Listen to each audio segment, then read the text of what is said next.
Hello friends, this is Rakesh Bagdawat. Restart with Rakesh में आप लोगों का स्वागत है। जैसा कि पिछले लेक्चर्स में हम स्वरों के टाइप्स पढ़ रहे थे और उसी को आज हम कंटिन्यू करेंगे। स्वरों के वर्गीकरण आज हम पढ़ेंगे। होठों की आकृति के आधार पर स्वरों का वर्गीकरण। ठीक है, आज हम देखेंगे होठों की आकृति के आधार पर,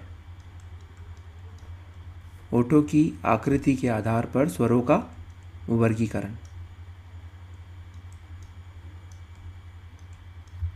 के आधार पर स्वरों का वर्गीकरण। कितने टाइप से किया है स्वरों का वर्गीकरण? होठों की आकृति के आधार पर दो प्रकार से किया गया है। ओके, होठों की आकृति के आधार पर मतलब जब हम किसी स्वर का उच्चारण करेंगे तो हमारे होठों की आकृति कैसी, मतलब हमारे होठ शेप कैसे ले रहे हैं, ठीक है, उसके आधार पर हमने इसको वर्गीकृत या फिर हमने डिवाइड किया है। ओके, तो होठों की आकृति के आधार पर कितने टाइप से डिवाइड किया हम लोगों ने? दो टाइप से डिवाइड किया है। ठीक है, तो पहला हमारा हो जाएगा वृत्तमुखी, पहला हो जाएगा व्रतमुखी। व्रतमुखी, ओके, व्रतमुखी आपको नाम से समझ में आ रहा होगा। व्रत मतलब होता है सर्कल, ओके, और मुखी मतलब होता है हमारा मुख, मुख का शेप। तो हमारा मुख का शेप कैसा हो जाएगा? हमारे मुख की आकृति कैसी हो जाएगी? गोल हो जाएगी। ओके, व्रतमुखी जो स्वर होंगे उनमें हमारे जो मुख की आकृति है वो गोल हो जाएगी। जब हम क्या बोलेंगे उसको? व्रतमुखी स्वर। ओके, दूसरा क्या हो जाएगा हमारा? अव्रतमुखी। ठीक है, अव्रतमुखी। ओके, मतलब जिन स्वरों के उच्चारण में हमारे ओठों की आकृति गोल हो जाएगी, ठीक है, सर्कल। जैसे मैं बोलूँ आपको ओ ओ, ठीक है, यहाँ दिख रहा होगा आपको ओ ओ सर्कल हो रहा है, राइट। तो यहाँ पर हम क्या बोलेंगे उसको? व्रतमुखी स्वर। ओके, यानी हम क्या बोलेंगे? देखो, व्रतमुखी या फिर वृत्ताकार, व्रतमुखी या फिर वृत्ताकार, वृत्त धन आकार, इसको तोड़ेंगे जब हम तो क्या हो जाएगा? वृत्त धन आकार। कैसा आकार हो जाना चाहिए हमारे मुख का? वृत्त यानी सर्कल। ठीक है, व्रतमुखी या फिर वृत्ताकार। ओके, अव्रतमुखी या फिर अवृत्ताकार, अवृत्ताकार। ओके, तो यहाँ व्रतमुखी कौन कौन से हो जाएंगे? देखो, आप खुद ही प्रोनाउंस करेंगे, खुद ही उच्चारण करेंगे तो क्या हो जाएगा? ओ उ, छोटा ऊ, ठीक है, बड़ा ऊ उ, ओ और औ। ठीक है, हम खुद उच्चारण कर रहे हैं तो हमको उच्चारण करने में समझ में आ रहा है। ऊ ले रहा सर्कल, हमारे देखना हमारा मुख जो है सर्कुलर हो रहा है, ठीक है, मतलब गोल आकृति ले रहा है। ऊ, ठीक है, ओ औ। ओके, तो यहाँ व्रतमुखी या फिर वृत्ताकार कितने स्वर हो जाएंगे? 4 स्वर हो जाएंगे। ओके, सीधे सीधे प्रश्न बनता है कि होठों की आकृति पे स्वर कितने आधार पर बांटे गए हैं? होठों की आकृति पर स्वर का वर्गीकरण कितने आधार पर किया गया है? तो 2 टाइप से किया गया है। ओके, तो कौन कौन सा हो जाएगा? व्रतमुखी और अव्रतमुखी। व्रतमुखी को वृत्ताकार भी कहते हैं और अव्रतमुखी को अवृत्ताकार भी कहते हैं। ओके, तो व्रतमुखी कौन कौन से हो जाएंगे? उ ओ औ। ठीक है, और अव्रतमुखी है, और बाकी के जितने भी होंगे, देखिए आपको क्या है, लर्न करना आना चाहिए चीज़ें, ठीक है, स्मार्ट तरीके से पढ़ना आना चाहिए। तो यहाँ आपको व्रतमुखी याद रखना है सिर्फ, और बाकी के जितने भी स्वर होंगे, टोटल स्वर कितने थे हमारे पास में? 11 स्वर थे। ठीक है, तो यहाँ पर देखें व्रतमुखी स्वर कितने? 4 हो गए। ओके, 7 4 11, यानी बाकी के 7 जो है वो अव्रतमुखी या फिर अवृत्ताकार स्वर के अंतर्गत आ जाएंगे। ठीक है, तो यहाँ पर आपको व्रतमुखी कौन कौन से मिले? छोटा ऊ, बड़ा ऊ, ओ और औ। बाकी के जितने भी होंगे वो सबके सब अव्रतमुखी में आ जाएंगे। अ, राइट, अ आ, छोटी ई, बड़ी ई, ए ऐ और ऋषि। ओके, हम लोगों ने कैसे लर्न किया है ये कि व्रतमुखी उ ओ औ हो गए, और बाकी के जितने भी हैं आप व्रतमुखी याद कर लो या फिर अव्रतमुखी याद कर लो। ठीक है, तो यहाँ व्रतमुखी कम है तो व्रतमुखी को याद करो, बाकी के आपको अव्रतमुखी अपने आप याद हो जाएंगे। ठीक है, तो व्रतमुखियों की संख्या कितनी हो गई? 4, और अव्रतमुखी यानी अवृत्ताकार स्वरों की संख्या कितनी हो गई? यहाँ पर 7। ओके, मुझे यही बताना था आपको। होठों की आकृति के आधार पर स्वरों का वर्गीकरण 2 प्रकार से हो गया। ठीक है, आगे हम चलते हैं मुख आकृति के आधार पर। मुख आकृति मतलब क्या है कि हमारा जो मुंह है वो किस प्रकार की आकृति लेता है। यहाँ पर ओठ आकृति ले रहा था, देखो उ ऊ, होठों की आकृति देखो आप, उ ऊ, ठीक है, व्रतमुखी हो रही थी और यहाँ पे अव्रतमुखी हो रही थी। अब हम देखेंगे नेक्स्ट मुख आकृति के आधार पर, मतलब हमारा जो मुख है वो कैसी आकृति ले रहा है, ठीक है, जिन स्वरों का उच्चारण करते समय हमारा मुख कैसी आकृति ले रहा है। ओके, तो हम देखते हैं यहाँ पे, देखिए कितने प्रकार से बांटा गया मुख के आधार पर, मुख आकृति के आधार पर, मुख आकृति,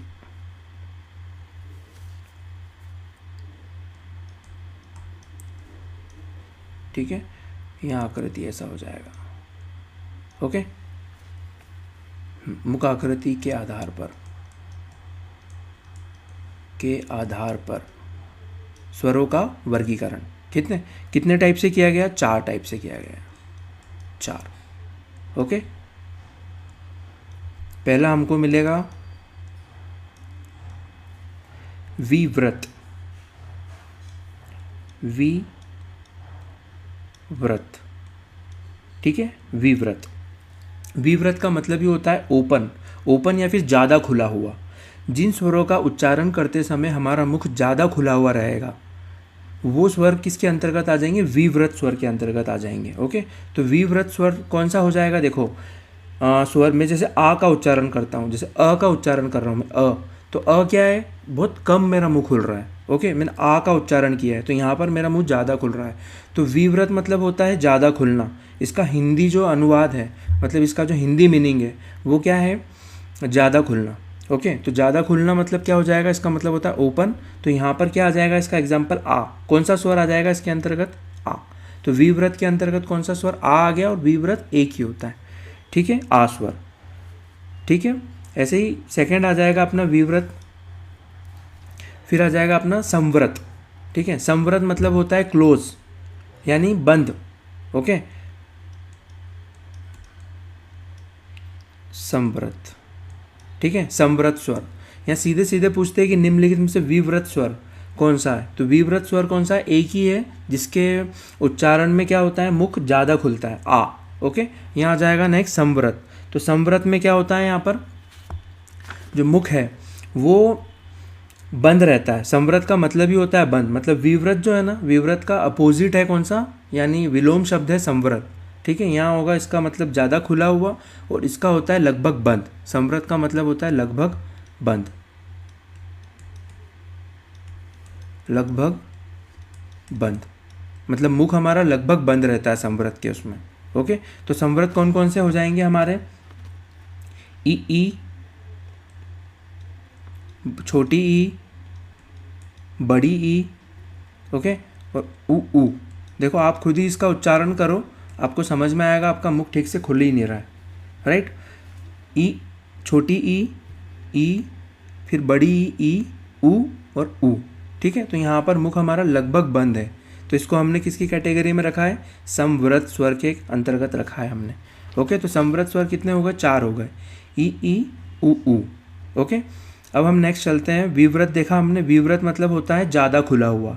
ठीक है, इसी का एक और खुल आ जाएगा अपना अर्धविव्रत, अर्धविव्रत, अर्धविव्रत। ओके, अर्धविव्रत मतलब क्या हो जाएगा कि जो हमारा मुख है वो कम खुल रहा है। यहाँ पर विव्रत में क्या हो रहा था, मुख ज़्यादा खुल रहा था। ओके, यहाँ पर विव्रत के मुकाबले अर्धविव्रत में हमारा मुख ज़्यादा खुल रहा है, कम खुल रहा है अर्धविव्रत में। ओके, तो यहाँ पर देखिए क्या है, मैं जो आपको यहाँ बोलते जा रहा हूँ ये आपको लिखते भी जाना है। ठीक है, नोट्स बनाते जाना है आप लोगों को, बाकी मैं आपको PDF प्रोवाइड करवा दूंगा।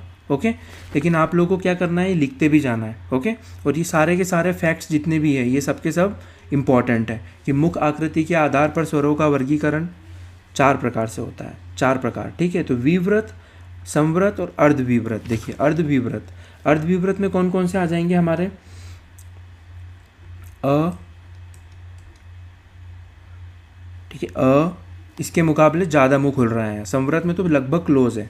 ठीक है, और विव्रत में कुछ ज़्यादा ही मुंह खुल रहा है हमारा, और अर्धविव्रत में विव्रत के मुकाबले कम मुंह खुल रहा है। तो ये क्या हो जाएगा, अ, आई और औ। ओके, अ, आई और औ अर्धविव्रत में। ठीक है।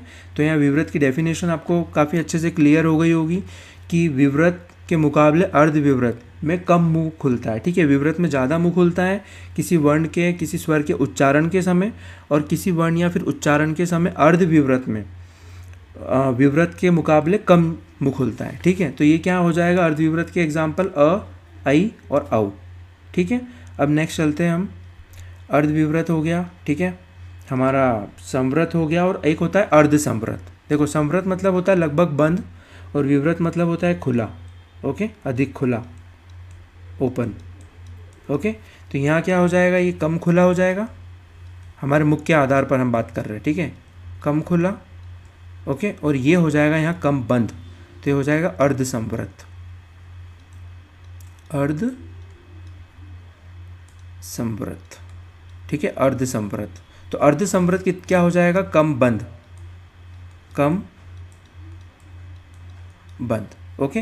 जिन स्वरों के उच्चारण में हमारा मुख कम बंद होता है, ठीक है, संवृत में लगभग बंद होता है लेकिन अर्धसंवृत में कम बंद होता है, ओके, तो वे स्वर किसके अंतर्गत आ जाएंगे, अर्धसंवृत के अंतर्गत आ जाएंगे, ठीक है। तो आप लोगों को कंफ्यूज नहीं होना है, ओके। तो अर्धसंवृत में कौन कौन से आ जाएंगे यहाँ पर हमारे, ए, अब देखो बाकी का जो बचा है ए और ओ, ओके, ए ओ, ठीक है, ए ओ, ए ओ। आपने गोलमाल मूवी देखी होगी, उसमें जो तुषार कपूर है वो बोलता है ना ए ओ, ठीक है। तो वो क्या होता है, ना ज़्यादा मुंह खोलता है ना कम मुंह खोलता है, ठीक है। तो यहाँ मैं ये समझाना चाह रहा हूँ आपको कि वो अर्धसंवृत के अंतर्गत आ रहा है, मतलब वो उसका मुंह कम बंद रहता है, ठीक है। तो आपको ऐसे करके याद रखना है चीज़ों को, कैसे, ए ओ, ओके। तो अर्धसंवृत आपको यहाँ याद हो गया होगा, अर्धसंवृत कौन सा, ए ओ, ओके। तो देखिए यहाँ विवृत, विवृत याद हो जाएगा आपको जिसके उच्चारण में अधिक मुंह खुला होता है, अधिक मुंह खुला आ, ठीक है, आ। तो विवृत आपको याद हो गया होगा यहाँ। बाकी फिर अर्धविवृत याद होगा, ए ओ, ठीक है। बाकी के जितने देखिए संवृत, संवृत में मुख बहुत कम खुला रहता है, आप खुद प्रोनाउंस करेंगे, उच्चारित करेंगे, ई उ, ओके। और इसका ही हो जाएगा अर्धविवृत, अर्धविवृत में अ, आई और औ, ओके। तो आपको ऐसी चीज़ों को याद रखना है, ओके। तो हमने अभी इस स्लाइड में क्या पढ़ा है, होठों की आकृति के आधार पे दो, वृत्तमुखी, वृत्ताकार या फिर अवृत्तमुखी और अवृत्ताकार, ओके। और फिर मुख आकृति के आधार पे हमने पढ़े 4, विवृत, संवृत, अर्धविवृत और अर्धसंवृत, ठीक है। अब हम नेक्स्ट देखेंगे आगे,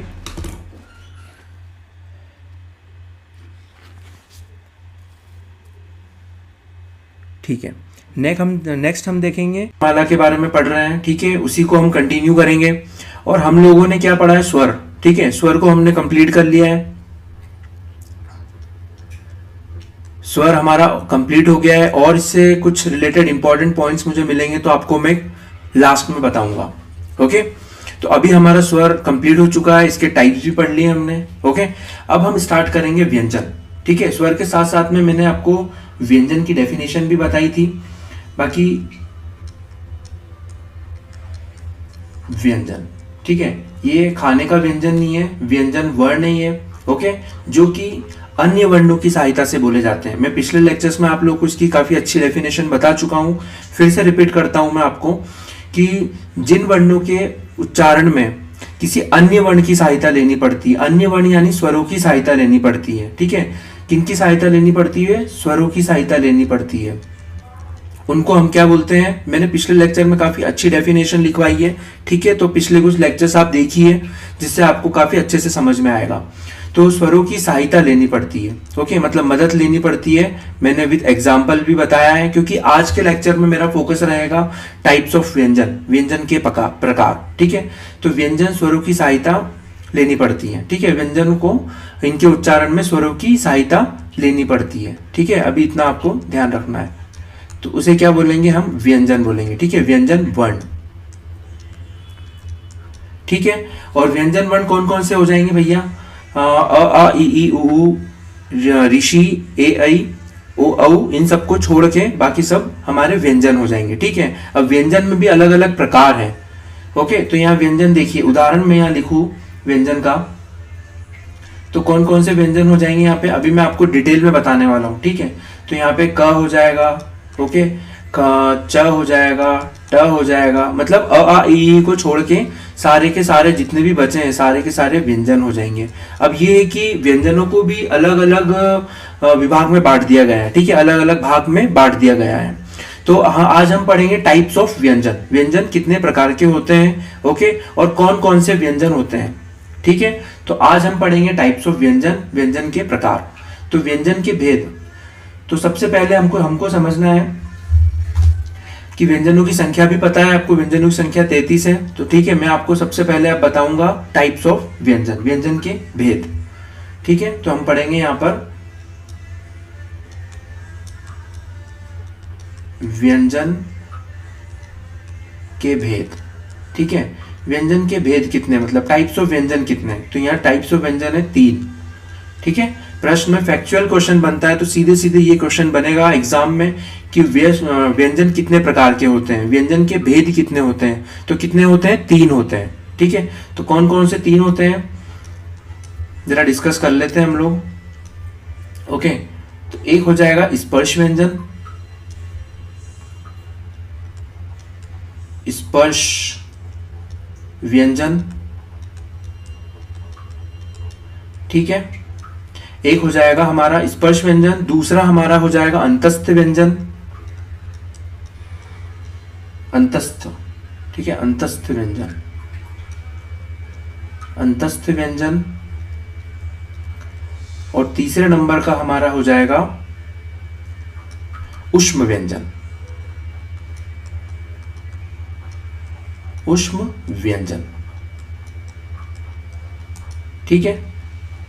तो यहां देखो नाम से समझ में आएगा आपको कि स्पर्श व्यंजन, ठीक है। तो सबसे पहले हम डिस्कस करेंगे स्पर्श व्यंजन, देन फिर अंतस्थ व्यंजन, फिर ऊष्म व्यंजन, ठीक है। तो कौन कौन से स्पर्श व्यंजन होते हैं, कितनी इनकी संख्या होती है, ये सब कुछ हम इस लेक्चर में आज डिस्कस करेंगे। तो सबसे पहले समझेंगे हम कि स्पर्श व्यंजन कौन कौन से होते हैं। देखिए नाम से समझ में आ रहा, स्पर्श, स्पर्श मतलब होता है टच करना, ठीक है। हमारे मुख से हवा निकलती है, ठीक है, हवा निकलेगी, वो कंठ से लेकर मुख तक जाएगी और मुंह जो है मुख पर वो टकराएगी, ठीक है, वो टकरा के बाहर निकलेगी, ओके। तो वहां हम क्या बोलते थे, व्यंजन बोलते थे, ठीक है। अब देखो क्या है कि जो स्पर्श करना मतलब जो टकराना है, ठीक है, टकराने के भी अलग अलग प्रकार होंगे। तो उस बेसिस पर हम लोगों ने क्या किया, व्यंजन को बांट दिया है, ठीक है। तो व्यंजन को हमने कितने भागों में बांट दिया है, 3 भागों में बांट दिया है, स्पर्श व्यंजन, अंतस्थ व्यंजन और ऊष्मी व्यंजन, ओके। तो यहां पर देखो क्या हो रहा है कि जब हवा कंठ से मुख तक आएगी तो यहाँ क्या हो रहा है, हवा स्पर्श, कुछ भागों को स्पर्श करते हुए निकल रही है, ओके, कुछ भागों को टच करते हुए निकल रही है। तो वहां कौन से व्यंजन हो जाएंगे, स्पर्श व्यंजन हो जाएंगे। मतलब ऐसा बोलना चाह रहा हूं मैं कि जिन व्यंजनों के उच्चारण में, ठीक है, जिन व्यंजनों के उच्चारण में हवा कंठ से निकलकर मुंह के कुछ भागों को छूकर बाहर निकल जाती है, उसको हम क्या बोलेंगे, स्पर्श व्यंजन। उस प्रकार के व्यंजनों को हम स्पर्श व्यंजन कहते हैं, ठीक है। तो इसकी प्रॉपर डेफिनेशन क्या हो जाएगी, जिन व्यंजनों के उच्चारण में, स्पर्श व्यंजन पे डिस्कस कर रहे हैं अभी हम, ठीक है, स्पर्श व्यंजन, जिन व्यंजनों के उच्चारण में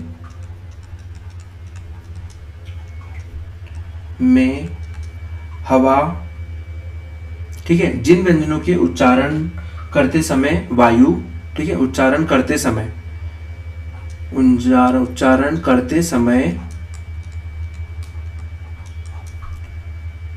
हवा, ठीक है, जिन व्यंजनों के उच्चारण करते समय, ओके, हवा कंठ से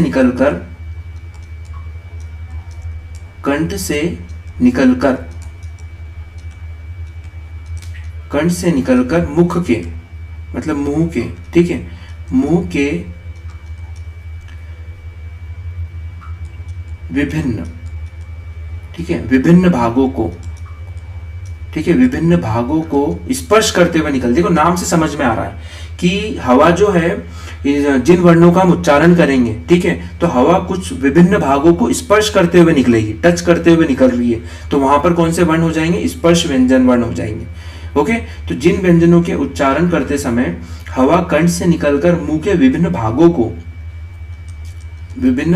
को स्पर्श मतलब टच करते हुए निकलती है, ठीक है। स्पर्श, स्पर्श यानी क्या, छू कर निकलती, टच करते हुए निकलती है, स्पर्श करती है, उन्हें क्या बोलेंगे हम, ठीक है। स्पर्श करते हुए हुए बाहर निकलती है, बाहर निकलती है तो उन्हें बोलेंगे हम क्या, स्पर्श व्यंजन, ठीक है। जिन व्यंजनों के उच्चारण करते समय हवा कंठ से निकलकर मुंह के विभिन्न भागों को स्पर्श यानी छू कर बाहर निकल जाती है, ठीक है, तो उनको स्पर्श व्यंजन बोलेंगे हम, ठीक है। तो ये प्रॉपर एक डेफिनेशन हो जाएगी। ओके, तो यहाँ पर हमने स्पर्श व्यंजनों की संख्या जो है वो देखो, स्पर्श व्यंजन क, ठीक है, क से तो म तक, क से म तक जितने भी शब्द वर्ण होंगे वो सबके सब स्पर्श व्यंजन के अंदर आएंगे, ठीक है। क से म तक सारे के सारे स्पर्श व्यंजन के अंतर्गत आएंगे। तो इनकी संख्या मानी गई है, कितनी संख्या है इनकी, 25, ठीक है। तो ये काफी इंपॉर्टेंट प्रश्न बन जाएगा। तो स्पर्श व्यंजन की संख्या कितनी है, 25, ठीक है। कितनी संख्या है, 25। ओके, अब देखो यहाँ पर, अब कौन कौन से स्पर्श व्यंजन है सारे आपको याद रखने पड़ेंगे, ठीक है। तो यहाँ देखो, यहाँ मैं आपको बता देता हूं इस टेबल के माध्यम से। वर्ग हो गया, ओके। अब देखो,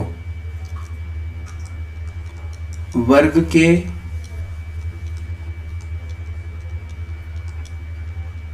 व्यंजन और यहां हो जाएगा उच्चारण स्थान, ठीक है, उच्चारण स्थान। अब देखो यहां पे आपको क्या ध्यान रखना है, देखो यहां टोटल कितने हैं, 25 वर्ण है, ओके। क से म तक, ठीक है। तो यहां पर क्या हुआ कि जो क है, ठीक है, अब यहां क से म तक है, तो यहां क्या हो जाएगा, क, ठीक है, क ख ग, क ख ग घ, क ख ग घ और डिया, ठीक है। यहां मैंने इसलिए लिखा है क्योंकि उसका भी रीजन है, ठीक है। अब देखो क्या है, यहाँ पे पहला वर्ण कौन सा है, क, ठीक है। तो इसी जो पहला वर्ण है उसी पर हम इस वर्ग का नाम रख देंगे, ठीक है। क्या नाम रख देंगे, क वर्ग। तो कौन से वर्ग का हो गया ये वर्ण, क वर्ग का, ठीक है। जो पहला शब्द है, पहला शब्द से जो स्टार्ट हो रहा है क से, उसी पे हम नाम रख देंगे क्या, क वर्ग, ठीक है। तो हर वर्ग का नाम क्या हो जाएगा, उसके प्रथम वर्ण के नाम पर रख दिया जाएगा। अब ये क वर्ग हो गया, ठीक है। क के बाद आ जाएगा च, क छ, ठीक है। तो यहां हो जाएगा च छ च छ ज छ झ ज झ, ठीक है। और ये निया, ठीक है। तो यहां फिर से मैंने क्या किया कि हर वर्ग का जो प्रथम अक्षर है उसी पर उस वर्ग का नाम रख दिया गया, ठीक है। तो ये ख, कोई आपसे पूछा ख किस वर्ग का है, तो क वर्ग का है। ग किस वर्ग का है, क वर्ग का है, ठीक है। घ किस वर्ग का व्यंजन है, क वर्ग का व्यंजन है, ओके। क च ट, ठीक है। तो ये क्या हो जाएगा, ट ठ,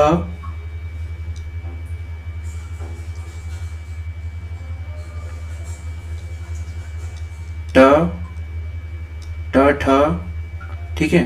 ड ठ, ड ढक्कन का, ट ठ ड और न, ठीक है। तो यहां क्या हो जाएगा, ट वर्ग हो गया है। ट वर्ग का आपसे पूछे कि ड डमरू का किस वर्ग का है, ट वर्ग का है, ठीक है। क च ट तप, त थ द ध, त थ द, ठीक है। त थ, हाँ त, ये त आ जाएगा, ठीक है। यहाँ पे अपना ये त थ द ध और ये हो जाएगा अपना न, ठीक है। त थ द ध और न, ओके। तो ये प्रथम वर्ड क्या आ रहा है इसमें, प्रथम अक्षर त, तो ये त वर्ग का हो जाएगा। त प, ठीक है, लास्ट में आएगा प, ओके। तो ये हो जाएगा प फ ब, प फ ब भ, प फ ब भ और ये म, ओके, ठीक है। तो ये देखो यहाँ क क ग ग जो है, प्रथम अक्षर कौन सा है? क है, तो ये कौन से वर्ग का हो जाएगा? क वर्ग का हो जाएगा। ठीक है, ये च जो है तो प्रथम अक्षर कौन सा है? च, तो ये च वर्ग का हो जाएगा। तो यहाँ प्रश्न सीधे सीधे पूछते हैं कि निम्नलिखित में से च वर्ग का कौन सा वर्ण है, व्यंजन है। तो च वर्ग का कौन कौन से हो जाएंगे? च के अंदर कौन से आ रहे? च, छ, ज, झ, न्य। ठीक है, ट वर्ग का पूछ लिया तो ट, ठ, ड, ढ, न। ओके, त वर्ग का त, थ, द, ध, न। ओके, प का तो प, फ, ब, भ, म। ठीक है, तो इनकी आप इनको गिनोगे टोटल, तो ये टोटल कितने हो जाएंगे? 25 हो जाएंगे। ठीक है, तो ये टोटल कितने हैं? 25 है, टोटल 25 है। ठीक है, तो स्पर्श व्यंजनों की संख्या कितनी है? 25 संख्या स्पर्श व्यंजनों की। ठीक है, अब यहाँ देखो, ये लास्ट में कितने, ये क्या हो गया? प्रथम वर्ग। ठीक है, ये प्रथम वर्ग हो गया, ये द्वितीय वर्ग। ठीक है, सेकंड, ये तृतीय वर्ग, थर्ड, और ये फोर्थ वर्ग, चतुर्थ वर्ग। ठीक है, तो आपसे ऐसा भी प्रश्न पूछ सकता है कि क वर्ग में चतुर्थ वर्ग कौन सा है? ठीक है, मतलब चतुर्थ वर्ण कौन सा है, व्यंजन कौन सा है? तो चतुर्थ कौन सा हो जाएगा? घ। राइट, च में आपसे चतुर्थ पूछ लिया तो झ। ठीक है, ट में प्रथम पूछ लिया तो ट में प्रथम टई हो जाएगा। ठीक है, त वर्ग में द्वितीय पूछ लिया तो थ हो जाएगा। ओके, समझ रहे हैं ना आप? इस प्रकार के प्रश्न आते हैं क्वेश्चन में, और ये हो जाएगा अपना फिफ्थ, मतलब पंचम वर्ड। ठीक है, तो अब देखिए, ये जो पंचम है, ठीक है, मैंने आपको पिछले लेक्चर्स में बताया था अनुस्वार। ओके, अनुस्वार में मैं आपको बता रहा था ड, ड, न, ण, म जो है वो पंचमाक्षर कहलाते हैं या फिर पंच अक्षर कहलाते हैं। ठीक है, तो क्यों कहलाते हैं ये? क्योंकि ये हर एक वर्ग के 5वें नंबर पे आते हैं। ठीक है, क में जो ड है वो 5वें नंबर पे आता है। च वर्ग में ण्य 5वें वर्ग पे आता है। ठीक है, ट में न 5वें वर्ग पे आता है। तो इनको क्या बोला गया? पंचमाक्षर। ओके, ठीक है, तो इन सबको क्या बोला गया? पंचमाक्षर। पंचमाक्षर, क्योंकि ये 5वें नंबर पे आते हैं। ठीक है, तो सीधे सीधे प्रश्न बन जाएगा कि पंचमाक्षर अक्षर कौन सा है? ठीक है, ड, ण्य, न, म, ये पंचमाक्षर होगा। ठीक है, इनको पंच अक्षर भी कहा जाता है, पंच अक्षर, पंच अक्षर। ठीक है, और एक और नाम है इनका, इनको नासिक व्यंजन भी कहा जाता है। नासिक व्यंजन, नासिक व्यंजन इसलिए क्योंकि इनका जो प्रोनाउंसिएशन है, जो उच्चारण है, वो नाक से निकलता है। देखो, ण्य, न, म। ठीक है, यहाँ वाइब्रेशन मिलेगा आपको, तो इनको नासिक व्यंजन भी कहा जाता है। ठीक है, तो ये आपको याद रखना है भैया, इसको नासिक व्यंजन कहा जाता है, पंचाक्षर और पंचमाक्षर भी कहा जाता है। ठीक है, ये ड, ण्य, न, म। ओके, अनुस्वार में पढ़ा था हमने कि जहां पर अनुस्वार में ये दिख जाए ड, ण्य, न, म, तो उसकी जगह हम बिंदु लगा देंगे। ओके, जो हमने गंगा का एग्जाम्पल भी लिया था। ठीक है, ये 25 वर्ण होते हैं, टोटल 25 व्यंजन होते हैं। ठीक है, और इनका प्रथम वर्ण के हिसाब से इनको गिना जाता है। प्रथम वर्ण क्या हो गया? क का क, च, ट, त और प। ठीक है, इससे आपको ध्यान रखना है। मैंने एग्जाम पॉइंट ऑफ व्यू भी बता दिए किस टाइप के प्रश्न बनते हैं। ठीक है, ये 25 के 25 आपको याद हो जाएंगे। अब आपको कभी दिक्कत आती है तो आप जो इनके प्रथम वर्ण है वो याद रख लीजिए। ठीक है, उसके बाद में आप प्रैक्टिस करेंगे तो आपको सारे के सारे वर्ण याद आ जाएंगे। प्रथम कैसे रखेंगे आप? कच, क, च, ट, कचट और तप। बोलो एक बार, 2 बार बोल दो मेरे साथ, कचट तप, कचट तप। ठीक है, फिर से बोलते कचट तप। ठीक है, तो क से क, ख, ग, घ, ण्य। ठीक है, ड, च, छ, ज, झ, न, ण्य, ट, ठ, ड, ढ, न। ओके, त से त, थ, द, ध, न, और प से प, फ, ब, भ, म। ऐसे रिपीट कर लोगे आपको तो याद हो जाएंगे। ओके, ठीक है, अब देखो, अब मैंने यहाँ लिखा है एक और उच्चारण स्थान। अब क, ठीक है, क का उच्चारण स्थान कंठ से होता है। ओके, तो आपको याद रखना है क का उच्चारण किससे होता है? कंठ। क वर्ग के जितने भी होते हैं सबका उच्चारण होता है कंठ से। ओके, क वर्ग के जितने भी वर्ण व्यंजन हैं उनका सबका उच्चारण आपको मिलेगा कहां से? कंठ से। ठीक है, च, च। ठीक है, च बोलोगे आप, च। तो च क्या है कि जो नीचे वाला पोर्शन है ना, अभी नेक्स्ट लेक्चर में अच्छे से बताऊंगा, अभी आप सिर्फ याद कर लीजिए। देखो, जो नीचे वाला जो पोर्शन है हम उसको तालु बोलते हैं। ये जो है ना, ये यहाँ, तो यहाँ से जब जीबान टकराएगी, ठीक है, जीबान यहाँ से टच होके जब किसी का उच्चारण निकलता है तो उसको हम क्या बोलेंगे? तालव्य व्यंजन। ठीक है, तो च यहाँ टकरा रहा है, च, तो ये च कौन सा हो जाएगा? तालु। ठीक है, तालु। प्रश्न बनता है सीधे सीधे। ट, इसको ऊपर वाले को बोलते हैं मूर्धा। ओके, जो ऊपर जो है ना ये वाला पोर्शन हमारा, यहाँ जीवान टकराएगी, मूर्धा। ठीक है, तो ट वर्ग कौन से हो जाएंगे? मूर्धा। ठीक है, ट वर्ग मूर्धा।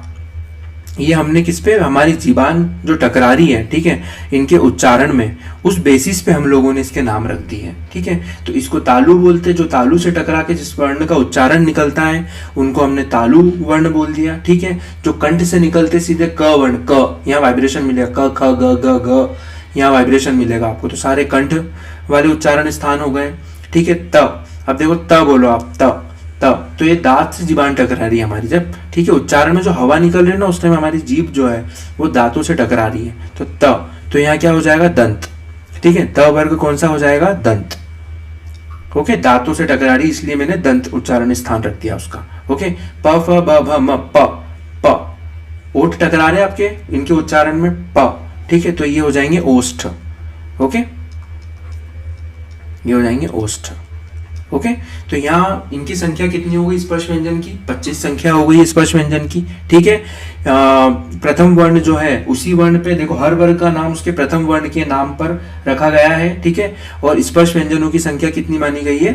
25 मानी गई है। ठीक है, तो क के क ख ग घ ड हो गया। ठीक है, च का पूरा आप एक बार और रिपीट कर लीजिएगा, आपको अच्छे से याद हो जाएगा। ओके, और इनको लास्ट वाले जो 5वें नंबर पे आते हैं, ड, ण्य, न, ण, म, इनको पंचमाक्षर भी कहा जाता है, पंच अक्षर भी कहा जाता है और नासिक के भी कहा जाता है, क्योंकि ये इनका प्रोनाउंसिएशन जो उच्चारण है वो नाक से ही हो रहा है।